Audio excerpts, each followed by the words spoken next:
មុននិយាយកូនត្រូវគិតមុខគិតក្រោយឲ្យល្អនឹងកាលដែលនិយាយរួចហើយកូនត្រូវរក្សាពាក្យនិយាយពេលដែលយើងនិយាយចេញទៅហើយគឺជាចង្វាយនាយរបស់យើងណាកូននឹងបង្កប់ឲ្យយើងត្រូវតែធ្វើតាម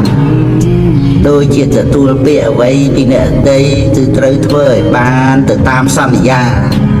ទោះបីជាត្រូវចុះទុនចេញកម្លាំងខ្លាំងក្លាយ៉ាងណាក៏ដោយ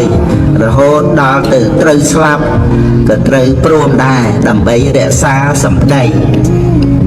កូនឯងរឿងពាក្យសម្ដីនេះមនុស្សទាំងឡាយគេកាន់យកណាស់បើបងសម្ដីទៅហើយវៃដតីទៀតសំបីល្អយ៉ាងណាក៏រមែងខូចដោយទៅតាមដែរឬក៏ត្រូវអស់សម្រស់ព្រោះហេតុតែខូចគេឈ្មោះក្នុងការមិនរក្សានៅសម្ដីដូច្នេះហើយទៅបុរាណពោលថាមនុស្សគេយកសម្ដីដំរីគេយកភ្លុកព្រោះហេតុនេះនៅពេលកូនគិតថាខ្លួនឯងត្រូវលំបាកព្រោះហេតុតែត្រូវរក្សាសម្ដីហើយបើ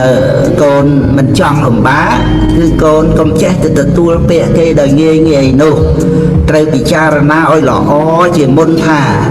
ការទទួលពាក្យគេហើយអាត្មាអញនឹងធ្វើបានយ៉ាងនោះដែរឬទេ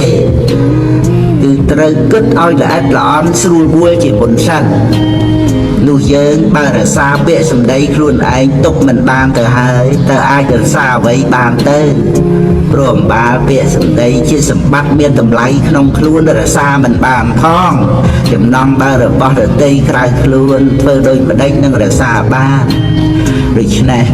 តើម៉ែឪដាស់តឿនឲ្យកូនពិចារណាឲ្យល្អមុននិយាយមុនសន្យាអ្វីជាមួយនឹងណានាហើយត្រូវកូនកុំជាមនុស្សភ្លេចពាក្យសន្យាដោយងាយឡើយមនុស្សដែលបងពាក្យបងសម្ដីសំបីដោះស្រាយយករួចខ្លួនបានម្ដងក៏ពិតតែលុះដល់តទៅកាលបើមានហេតុការណ៍ចាំបាច់ត្រូវសន្យាធ្វើឲ្យបានយ៉ាងណានោះក៏គេដកសេចក្តីទុកចិត្តដែរចូលកូនកុំជាមនុស្សនិយាយលេះលោះឬនិយាយកុហកសូម្បីតែដើម្បីសើចលេងឡើយនឹងចូលកូនចាំទុកថាពាក្យសម្ដីសំខាន់សម្រាប់មនុស្សយើងខ្លាំងណាស់